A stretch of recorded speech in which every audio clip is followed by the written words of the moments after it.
Thank you for inviting me. I was literally on my way somewhere, and this was, I had to fly over Kyiv to get from Oslo to Dubai anyway, so this is great to have an opportunity to come back to Ukraine and see some friends and meet all of you. So I'm in a lucky position because the previous speaker, at least the slides that I could read, I'm sorry, I don't speak the local language, covered a lot of the same material. So given that I have a 90-minute presentation that I was going to have to slam into a 30-minute slot, I'm now going to skip some of the information that you've already heard and focus on whatever unique contribution I can make to this discussion. So for about 25 years, there's been a war, Cold War, for control of the DNS resolution path. We are in the middle of the third decade of what will be a long war. And clearly, with the DOH and DOT developments, you can see that there are some new entrants coming to that field. The historical context of the web was that it was an internet application. It spoke TCP, it used DNS, it ran, the browsers ran on the various internet-connected clients that we all had. And as time has gone on, the web community has drifted somewhat. They sort of see the web as independent of the internet, and they are absorbing more and more traditional internet functionality into the browsers and servers, simply because the way the internet works is not, in every case, the way they want the web to work. And so we can see this as a certain amount of just innovative ambition, wanting to make a better thing. We can also see this as a problem if we, as users of the web, think of ourselves as primarily using the internet, and we want the two to play well together, as they used to do. So you've seen this picture in horizontal form, but I want to go through a little bit of detail. What you're seeing here is the DNS system architecture, and it has not changed since the mid-1980s when the DNS was designed. And that is an extraordinary length of time for a system's basic architecture to go unchanged. We've seen a lot of things sort of added at the edges, but there's no fundamental difference to how DNS works now to how it worked when the entirety of the internet was a bunch of people who had contracts with the National Science Foundation. So the answers have to enter DNS from somewhere. DNS is not all-knowing. You have to tell it what the answers are. And that happens at the top in the authority servers. The questions, which is to say what you're using the DNS for, are coming from applications, users, malware, whatever it is. And those are going through a stub resolver somewhere that has the simplest possible job in this picture of just turning your question into a DNS request packet and sending it to a well-known recursive server. In the middle, the answers meet the questions. That is where all of the complexity of the system, all of the vulnerabilities, and most of the wars have occurred, is in that complicated thing in the middle. So two important things to know is that the link from the stub resolver, where the users and applications initiate their questions, to that center box contains personally identifiable information. And it does not really matter which jurisdiction you're attempting to measure this in. Everywhere in the world where they are sensitive in any way, this could be a university with student policy, this could be a national government with a national privacy policy, this could be GDPR. It does not matter where you go. If you tie an IP address, such as the one coming from your stub resolver, which uniquely identifies some end user, to third-party intent. In other words, it's not just to go to a web server with your IP address, ask it for something that it knows, and get back the answer that it has, because that's a second-party activity. If it's a third-party activity where you're going to the second party to ask questions about a third party, then you're demonstrating third-party intent with personal identification attached. And that makes it personally identifiable information. And those of us who do responsible measurement, monitoring, debugging, data collection of the DNS, therefore only collect above the recursive servers. Those server-to-server transactions only occur when somebody in the bottom box asks one of those boxes in the middle a question that no one else has recently asked. And in that case, the server will go fetch the data for you. It may take several transactions to do that, but in some of the time you're asking a question that was only told to you for user tracking purpose, and so the people at the authority server know that it must have been you because no one else would ask that random looking question. But it is not innately by law anywhere considered PII. And that is an important distinction to keep in mind when you are considering using a global resolver such as 8.8, 1.1, 9.9, which is that they aren't hearing PII from you. And there are a lot of implications of that should be studied before we blindly type in an attractive looking IP address into our configurations.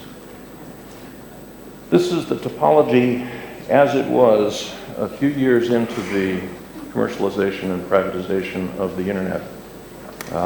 Users and applications were on some kind of LAN. They still are, even though that's now Wi-Fi rather than wired for the most part, or it could be a LTE or other mobile network.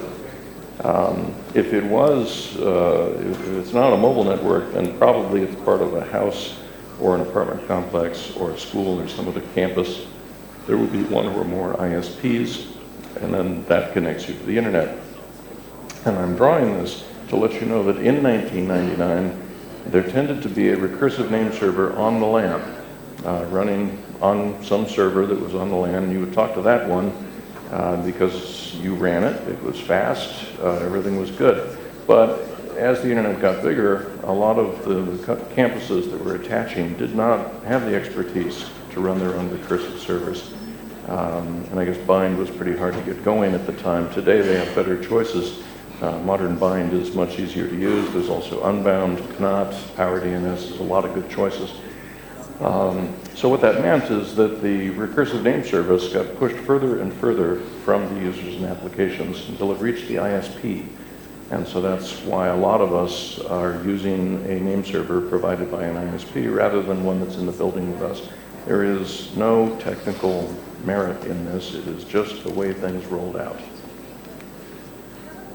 So, first major battle in this long war was called SiteFinder. VeriSign saw that a lot of ISPs all over the world were intercepting DNS requests or DNS responses that were negative. In other words, if any of us were to ask a question of a certain ISP where the answer was NX domain RCode 3 to say that the name you're looking for doesn't exist, it won't exist no matter what type of record you look for, the name itself isn't there, you should stop looking up this name. That is a very clear error signal to a DNS stub resolver. And what it does in that case is give up on whatever it's trying to do and try the next thing that is in its work queue. But a lot of ISPs were installing technology that would intercept those negative responses and replace them with positive responses, went to an advertising server. And VeriSign saw this and said, well, if it's going to be monetized, then we really want the .com portion of that revenue to come to us. So they found an advertising partner, SiteFinder, and they put a wild card into the .com zone so that they were no longer able to issue NX domain. Every question you could ask had an answer. It would either be the specific answer of delegating you to one of us who's running example.com, or a general answer pointing you at their advertising partner, SiteFinder, so that you could see an ad that was related to whatever question that you were asking that had no positive answer. So a lot of terrible ideas represented in that plan. And it ended in tears, as such things do. We at the Bind company, Internet Systems Consortium, which I was the co-founder and the CEO of at this time, came up with a patch for Bind whereby we could declare that .com was delegation only, and if you got an A record instead of a delegation, that we would remap that back to the negative answer that we had been expecting. This quickly led to lawsuit threats. So we changed it to be delegation only except. In other words, you would list those TLDs which were allowed to give answers, and therefore you would not name .com in your config file. So this was sort of legal engineering.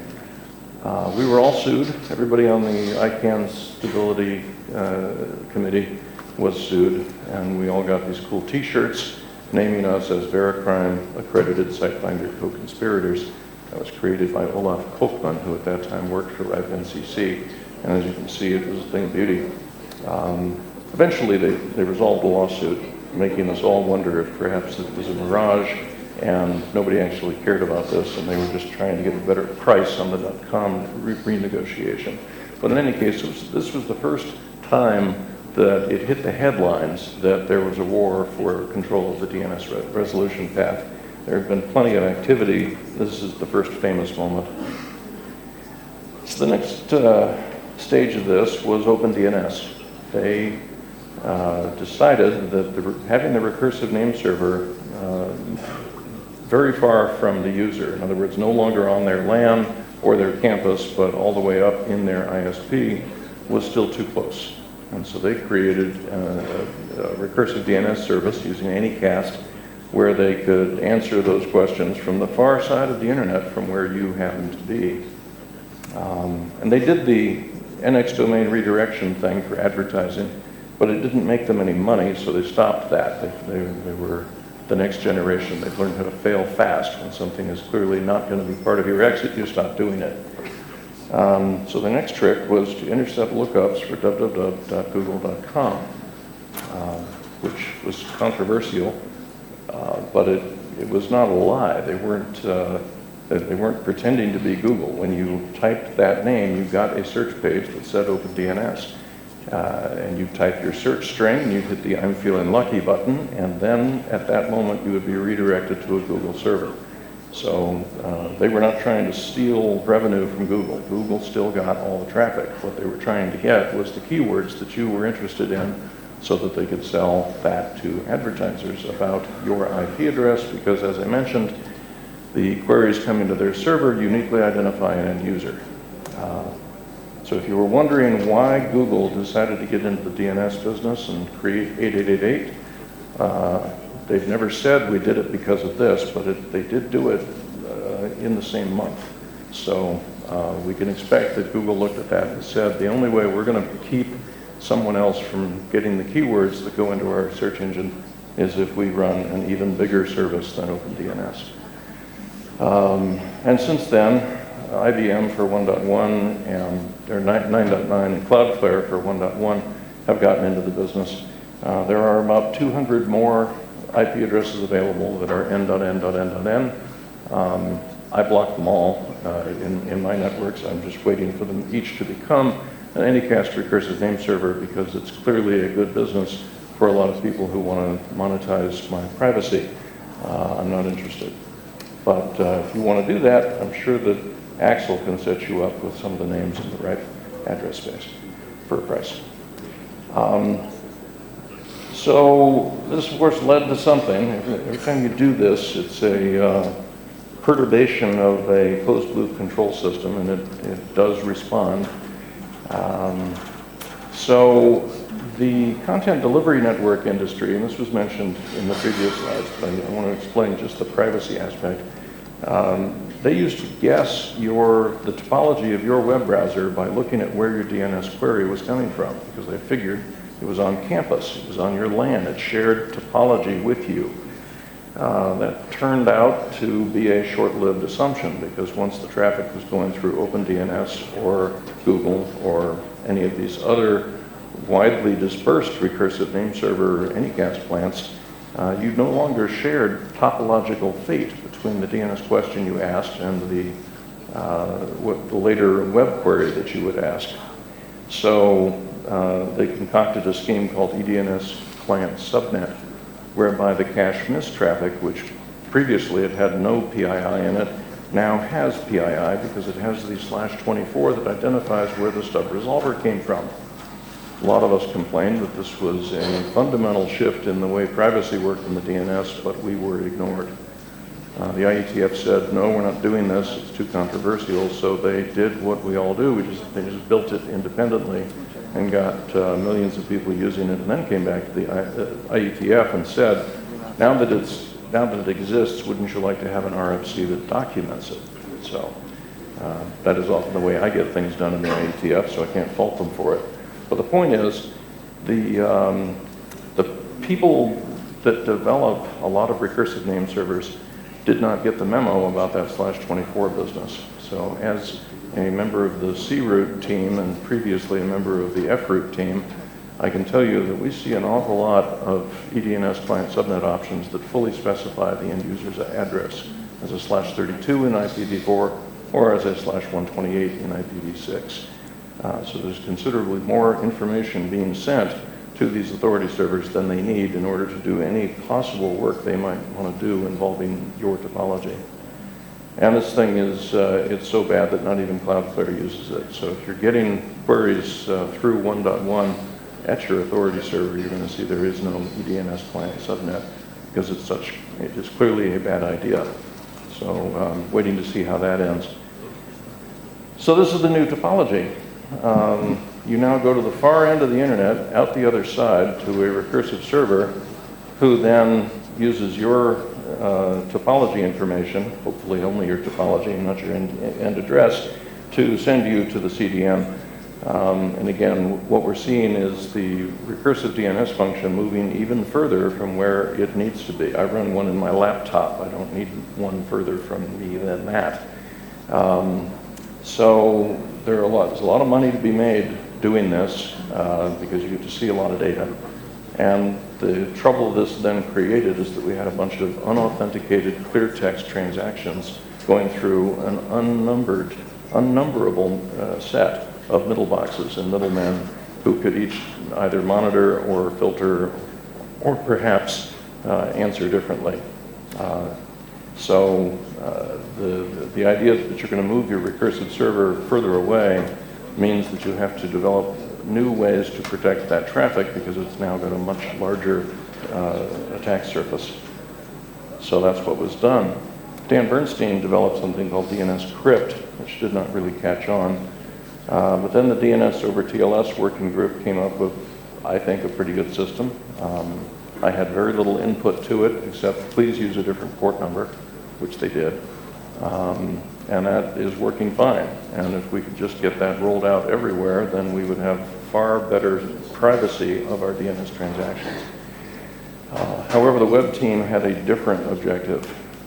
They took the Snowden disclosures a lot more seriously, and they said that not only are we going to protect against witnessing what the transaction was, what was the question, what was the answer, we're going to protect the existence of the transaction so that no network operator even knows that a DNS transaction took place. So there was a lot of complaints about that, many from me, because again, we're changing the privacy architecture of one of the most critical functions of the internet, and we're doing it without much debate, and it's being pushed unilaterally, and anyway, so let me explain first that this is what I do. Those two protocols in the dotted box, DNS TAP and RPZ, came from my teams. They've been out there for 5 or 10 years, and they give any recursive server operator the ability to get telemetry out of that server about what it's doing, what questions it got, what questions it asked, and so forth, to look at those, to develop some policy based on those patterns, and then to inject that policy using a standard language back into that server. And I want to say that if you're using these, you will be able to switch your server from not to unbound to bind 9 and back and forth, and you won't have to change your observation or your response policy at all, because these are now standard protocols for monitoring and filtering DNS traffic. So I clearly think that having a recursive name server close to you that you control the policy for is a good approach. And it does let us use DNS as a control point for cybersecurity. There are a lot of questions that your stub resolver should not be hearing the answers to. So this means you're lying to them, but it's for their own good. And that is considered controversial by some. So I want to say DOH is a political project. It adds no new features that you would call technical ones. It only adds the question, it adds the change of who can block, who can detect and block DNS. In other words, it's using the same TLS security, so there's no difference in privacy levels. But there is a difference because you're hiding this inside port 443. There's a difference about whether the local network operator knows that a DNS transaction just occurred. So that's politics, that's not technology. I want to say it's a big lie if you think that if you want to make a DNS query that your oppressive, authoritarian local government wouldn't like, or if they see you do it, they might come to your house and arrest you. And you think, therefore, that DOH is going to save you. It won't. And anybody who says that is lying, whether they might know it or not know it. That's just not the way it works. Because what they will see, if they're on your path and they can see all of your packets, they'll see some HTTPS transaction that they can't read because of the encryption. They might guess that there was a DNS question and a DNS answer, but then they're going to see what you do next, which is to go contact that service, by which they can infer what answer you got, by which they can infer what question you asked. If you want to stay out of jail in that type of an authoritarian regime, you need Tor, or a VPN headquartered in Finland, or something a little stronger than this.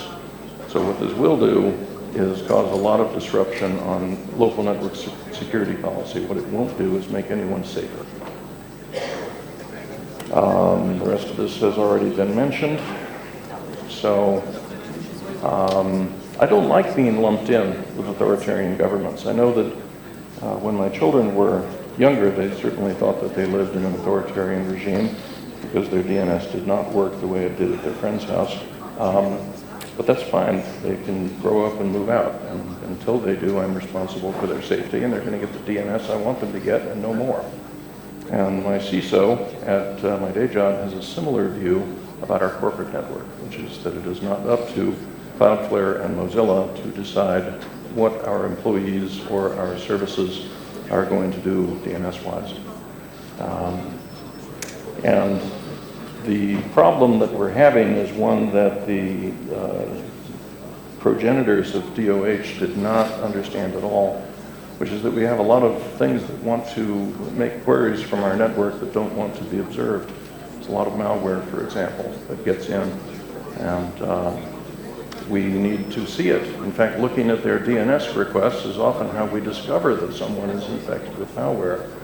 So again, I don't like being lumped in with authoritarian governments, especially given that this isn't stopping those guys, but it is going to stop me.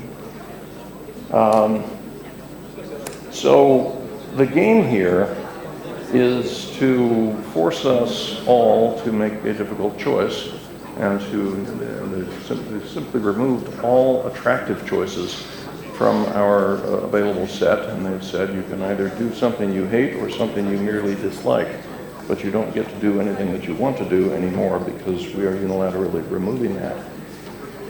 And, you know, I would put up with this kind of nannyism if there was some accompanying benefit, but there isn't, other than to the operators of the servers.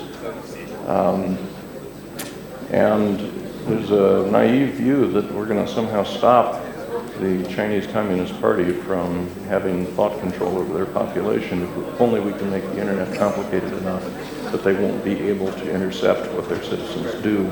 I have to tell you that they've got a pretty good track record and they've got all the money. And I don't think there's an amount of interference in their economy or money they have to spend or carbon they have to emit from their coal-powered internet firewalls that they won't go to. So it's naive to think that this is going to make some difference in the lived experience of any human anywhere, except maybe my teenagers at home. So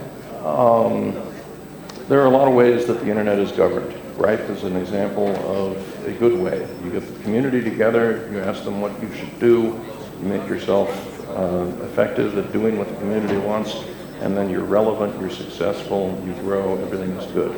This is a form of internet governance that I don't like. where you just figure out how you can unilaterally impose your will on a population, on the economy. The biggest problem is not what they're doing, but what we're going to do to counter this, right? If you're playing a chess game, it's good to look 1 or 2 moves ahead. This shows no evidence of having looked even 1 move ahead. Now, in case you thought this was as bad as it was going to get, I'll tell you that the Internet Research Task Force is currently working on something called Resolverless DNS. And in this case, there will be no queries. The web object that you receive will contain the answers that they predict that you will need in order to fetch whatever images or JavaScript or style files that they reference from that web object. There will be no DNSSEC information. There is no way that they will be able to prove the authenticity of the DNS bindings that they include in these meta headers. They don't care about that. They assume that TLS is going to solve that problem for them. This is going to be a big deal.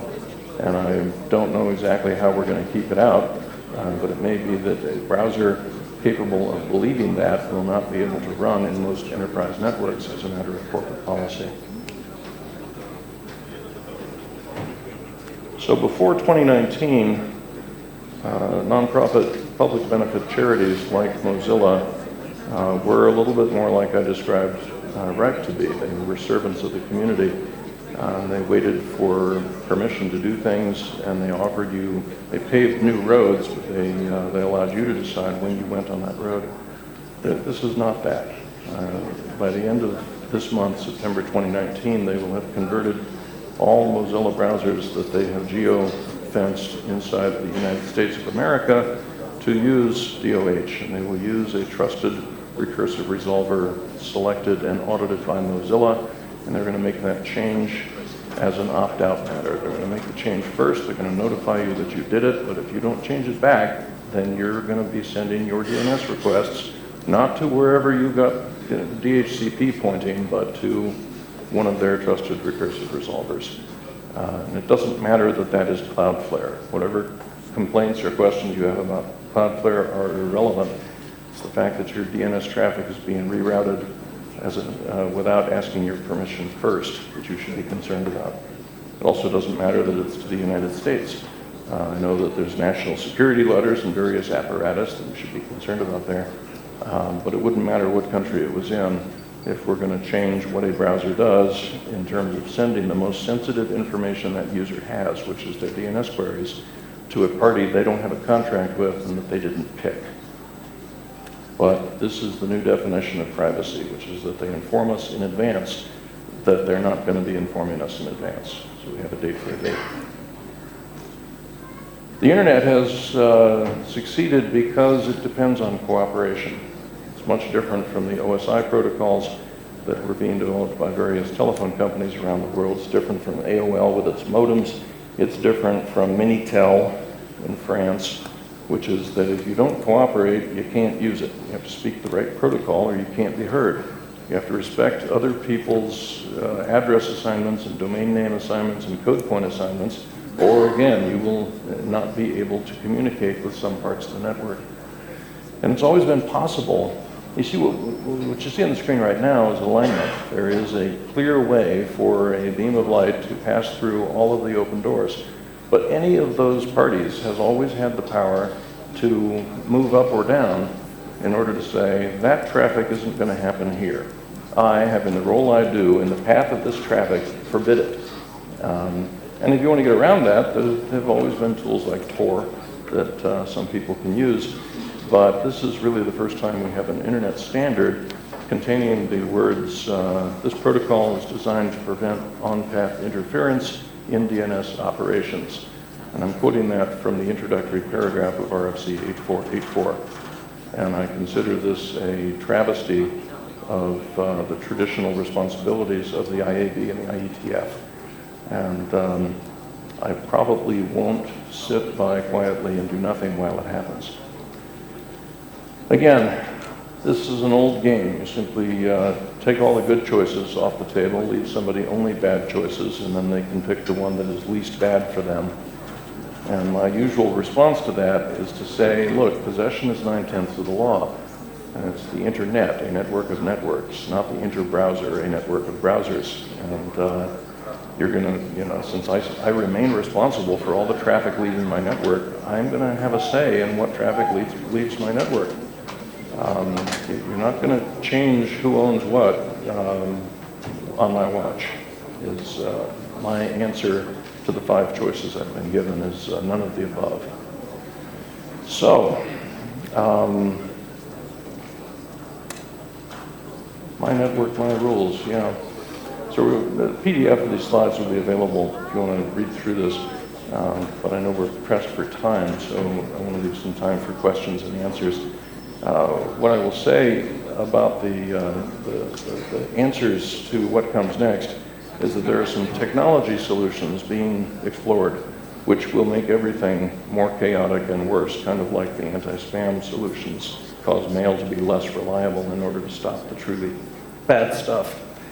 And I have my own oar in that water, but one of the ISC, Internet System Consortium people, has got a GitHub repo where they're looking at the DNS queries, and they won't open a hole in their firewall to a distant 443 server until after some DNS request has resulted in an answer containing that address.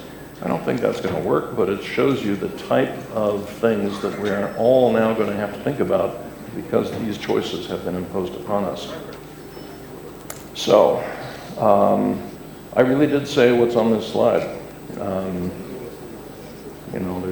With DOH, they're solving a problem that most people of the world don't have, and they're creating, in exchange, a problem that everyone in the world will have. This shows a complete lack of any understanding of game theory by the people that have backed this protocol so far.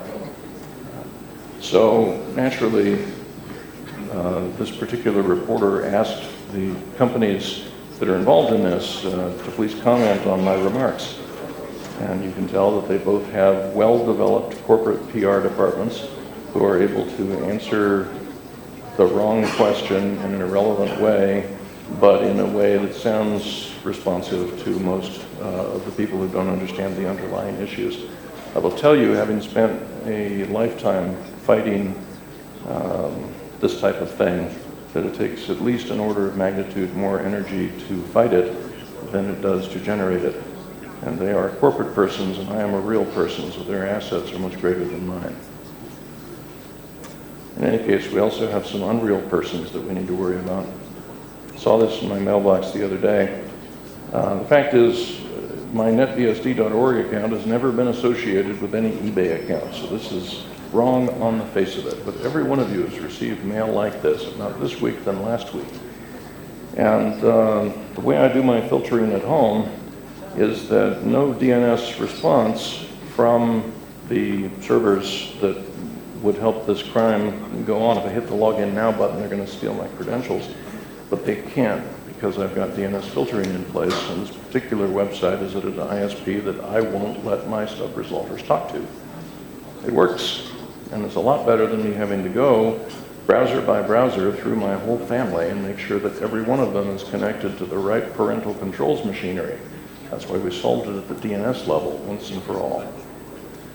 But we have intruders, and we've always had intruders. There's no reason to think we're ever going to stop having intruders, which means that the people who are pushing me toward the Beyond Corp perimeterless model, where there is no firewall and everything just fends for itself, are not living in the real world where I live, where my customers live, where my family lives.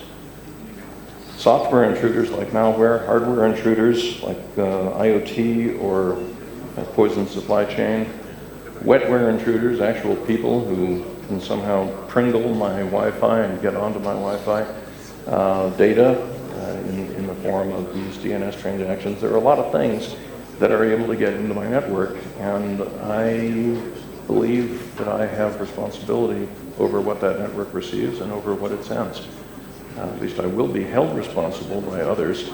If you ever run a DDoS amplifier, you will hear about it very quickly from people who want you to stop, for example. So in the real world, we have intruders. We have a lot of bad people who want to do bad things, and we invest as we must in preventing those bad things. So this is cool.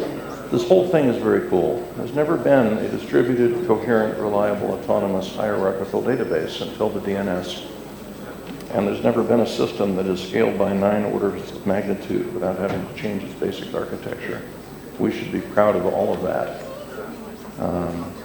However, what's going to happen is that each new innovator is going to see how they personally are able to monetize the DNS to their advantage in the hope that they will sell their company and go buy a mansion somewhere before the effects are felt by the overall economy. Then you can see that scales poorly. Because those of us who have either the hobby or the job or both of trying to keep all this stuff running, it makes our job harder, and our job is not easy on the easiest day. So I would like it if the people who are trying to figure out how DNS ought to work would look at history and would think 2 moves in advance. And that's my talk, so I'm open for questions.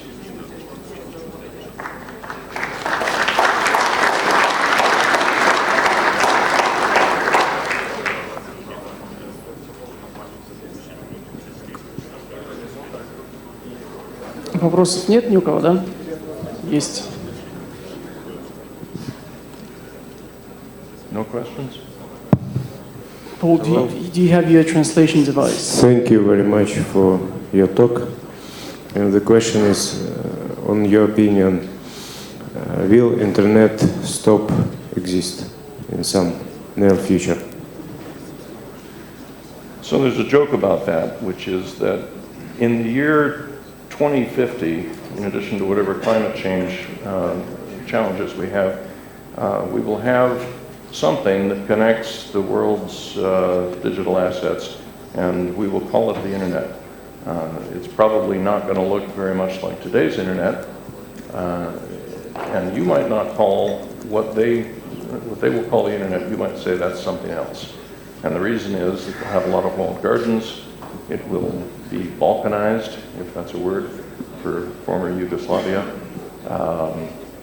You will pretty much have to work with big tech companies before you can get anything done. We will not have the kind of permissionless innovation that we've had up until now.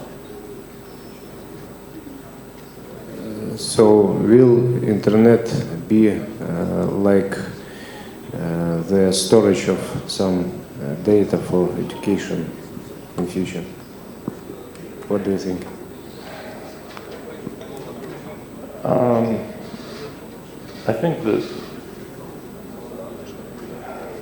I think there's a larger trend here. Individual freedom is often considered by an individual to be a net good, but the political parties, the churches, the governments, the corporations, the criminals, all see it otherwise. Any unpredictability that we have means that there is something that they can't control. And therefore, any real freedom that any of us has, any real privacy that any of us has, is a threat to organisms larger than us, corporations and the rest of my list. Right now they're winning, but I expect that there will be a backlash, and we're going to see more of a sine wave. But right now we are in a position where individual freedoms are being eroded by all of the entities who ought to be defending them. And we as individuals are, at least according to Charles Darwin, we are barely evolved monkeys. We love our shiny objects. And if somebody says, here's a cool new thing you can run on your phone, you're going to run the cool new thing. And if it happens to tell some set of companies you've never heard of information about where you go and what you did there that you would not be comfortable with, if you knew about it, most people will hear about that and say, yeah, well, I have no privacy anyway, so I'm just giving up. I'm going to have the shiny object. It's going to take a general change in the understanding of all of Facebook's users, not just 1 million of them, but 1 billion of them, before any technology company has any reason to care about our individual privacy or freedom. So that's the trend line we're on. And you can extrapolate from that to where we're going to have to go, and you can make your own guess about how bad it will have to be before there is a general strike against this treatment. Thank you. And one more little question. As the word church have been mentioned, what do you think about virtual churches in future? I think they're inevitable, but it won't be different from what we have now. So virtual completely without any physical building, is it possible? We have them now. That's already happened. Thank you very much for your question. Wait, we have one more question. Мікрофону. You haven't mentioned one more. Closer. You haven't mentioned several technologies. I think encrypted server name identification draft. Next draft was published this June 1919.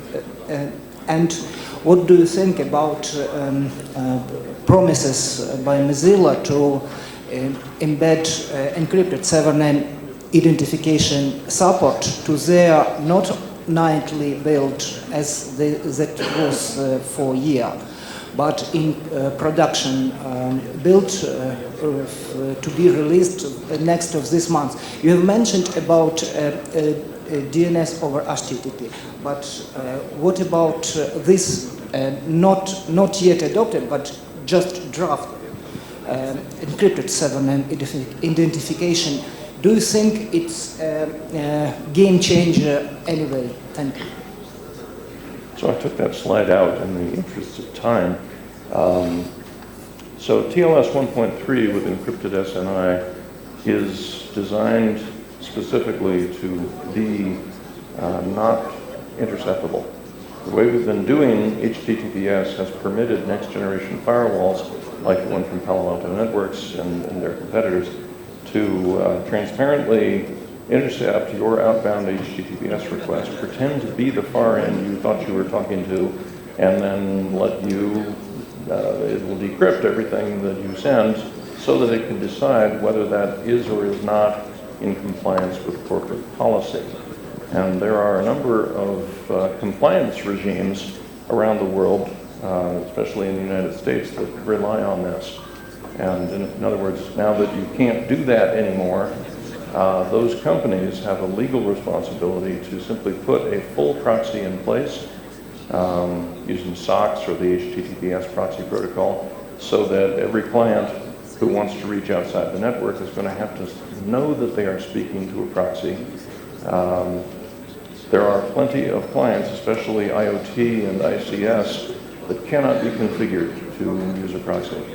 And so we have been forced by TLS 1.3 with encrypted SNI into a much more draconian posture, where for some networks it's going to be necessary to outlaw anything that won't use a proxy.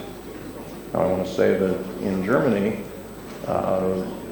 unless the employee gives up this right in their employment contract, every employee has the right of privacy even when they're using the company's equipment. That's not true in the US.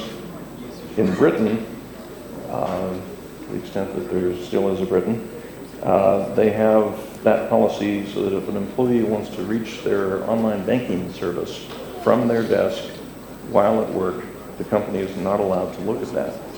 Unfortunately, because of the way the technology has developed, the company does not know you're going to the bank until after they have decrypted your traffic.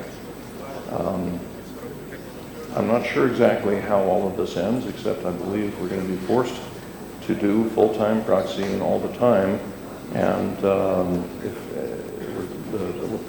what the companies in Britain will have to do is simply block all banks to make sure that they are never out of compliance with the law. That's the real world. It's not the ivory tower that TLS 1.3 was born in, and it's certainly not the vacuum chamber bubble where encrypted SNI was born. We really have to balance our ideals against other people's constraints and build a system that works for everybody. And that's realpolitik, and that's evidently hard, or at least it's not learned early enough in life from what I can see. That's all. I'll be here for dinner tonight and all day, so I'd love to chat with any of you in more detail. Thank you very much. Спасибо, Пол.